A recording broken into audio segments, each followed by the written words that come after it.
It's story time, folks. This is the Cuckold Bible, authored by Raymond Fletcher, who was a guest on Python's Paradise this month. And it's my answer to Miss Wright, because I am a xenophobe, suffer from xenophobia. People don't grasp that. People think that's funny. Well, folks, I've had xenophobia since 1988. It is a fear of sexual intercourse. And I don't trust condoms. I don't trust birth control. And I certainly don't want any kids. And I don't want any diseases, like I said on a previous video. I have somebody I know that has syphilis, sticking his dick where he shouldn't have. So my gift, everybody keeps saying, oh, there's somebody out there, Miss Wright, Miss Wright. Screw your Miss Wright. I'm a 50-year-old virgin. You think I'm waiting around for her? However, if she does come along, I'm not going to be able to satisfy her. But somebody will. This book will help with that. See, it's the gift. It's a gift of freedom I want to give Miss Wright, my Miss Wright. She will be allowed to have a relationship with me, but have a physical relationship with somebody else without judgment from me. After all, if I can't have sex with her, I can't take that away from her. Cuckolding. However, we got a little reading materials. You see, Raymond Fletcher's included the Cuckold Song of Songs. And thought I'd read that. Little story time. In the beginning, there was a man and a woman. The man and the woman loved each other and saw each other as good. The woman was beautiful and desirable, and her husband loved her. The wife loved her husband and wanted him to be happy. The husband wanted more for his wife than he could provide. The husband loved his wife enough to share her with another man. The wife welcomed the new man inside her, and cuckolding began. A river from the man's root watered the wife's garden, and she saw it as good. The seed had been planted. The husband looked at the root in the river it had created and saw it as good. The river flowed to the darkest place. The husband saw on his wife's face an expression he'd never seen before, and he knew it was a sign. The wife kissed the new man, and the two were joined in glorious communion. The new man said, "Your husband's love for you has allowed you to experience newness, wonder, and joy."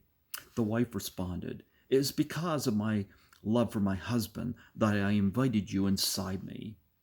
The wife looked at her husband and said, "I can feel your love inside me." The husband witnessed the miracle that love can create. Seeing his wife with a new man caused the husband's love for his wife to grow.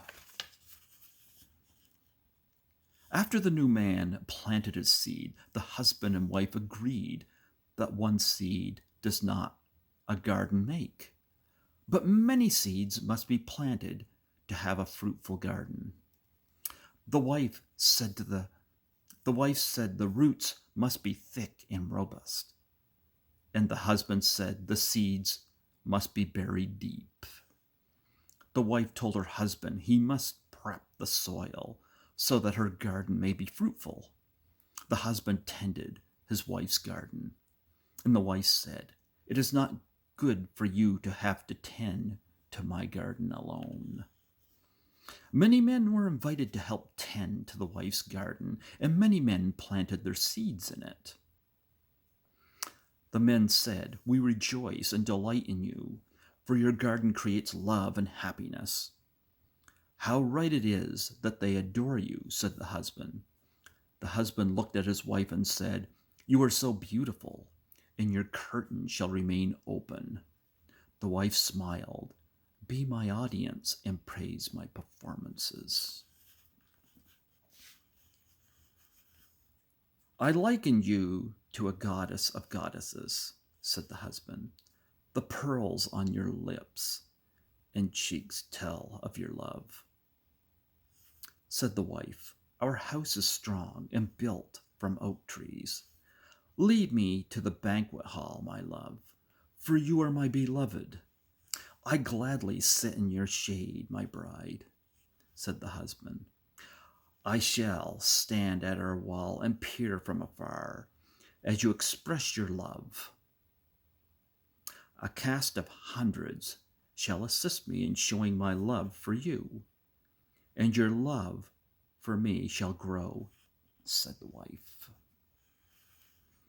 How beautiful you are, my love. Your garden is fragrant, and your breasts are plump like ripe melons. Your lips glisten with glaze from your lovers, and the taste is tart but sweet. How can I not love you when your love is so abundant? Your garden has increased in breadth and depth, and I love you more now. Climbing and descending the oaks, I feel your love, for you are my beloved. You have stolen my heart, my bride. You have stolen my heart with one glance of your eyes and the pearls that lined your neck. How delightful is your love, my bride. Your garden is pleasing, and its fragrance is more pleasing than any spice. Flowing from your garden is milk and honey. Blow on my garden so that it may spread everywhere, so that you can taste its choice fruits, my beloved. I have eaten from the honeycomb and tasted the sweet milk, my bride. Drink your fill of my love, my beloved. My face is drenched with dew, and my hair with dampness of the night. Thrust your fingers through the veil and feel the warmth of our love and that which I share. My fingers drip with mirth from many springs, said the wife. I come to you, bathed in milk and sweet cream. My beloved, go down to my garden, the bed of spices, and browse the lilies. You are so beautiful, my bride. Your beauty is overwhelming. My lips beckon thee. My beloved is soothed to soothe them. To taste thy sweetness and the love that flows from your garden gives me purpose. It is my love for thee that flows from my garden, my beloved. It is your love that I crave, my bride. Feast then on the fruits of my love for you. My bride, your feet are beautiful, your legs like billowing willow branches. Your garden is the fairest of all. Your navel is a rounded goblet, always filled with blended wine. Your hips are like wild horses. Your breasts are enticing. Your neck resembles an ivory tower dripping with the sweetest of cream. Through your eyes, I can see your soul. Your hair is like a royal tapestry. How beautiful you are, my bride, and how pleasing with your delights. My beloved, you are an aspen among apple trees. I will climb the apple trees and take hold of their fruit. You are my beloved, and my fruit I shall share with thee. May my breasts be like clusters of grape on the vine, the fragrance of my breath like apples, and taste like the best wine.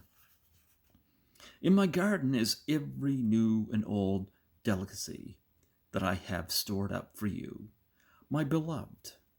You are to me like a brother who was nursed at my mother's breasts. Then, if I found you outside, I would kiss you, and no one would despise me.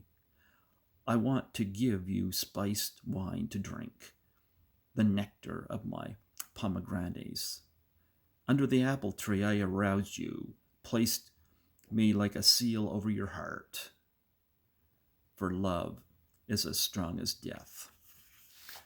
Many waters cannot quench love, rivers cannot sweep it away, my bride.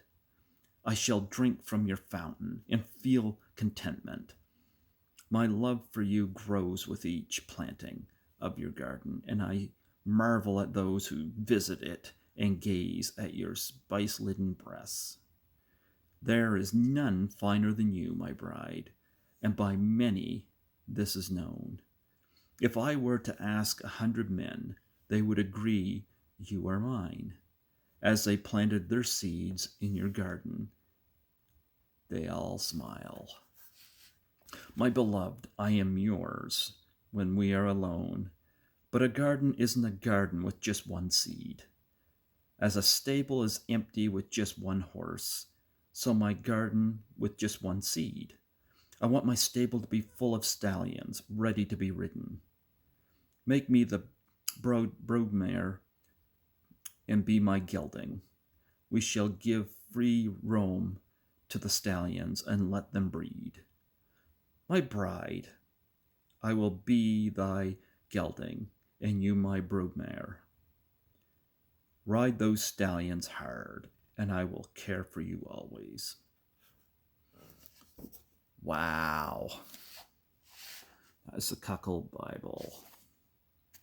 Raymond Fletcher was a guest on the show. And like I said, I haven't participated or partaked in cuckolding, but it's certainly been a fascination for me to deal with my genophobia as well as my counter to rejection. Like I said, people keep throwing Miss Right at me.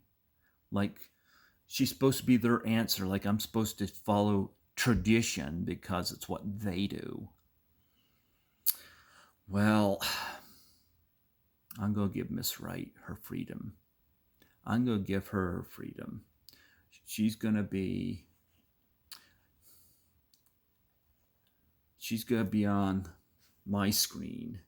I'm going to watch her follow the script. But I'm not going to be the leading man. I'm going to be the audience. And I will applaud. The Cuckold Bible, folks, by Raymond Fletcher. Check it out.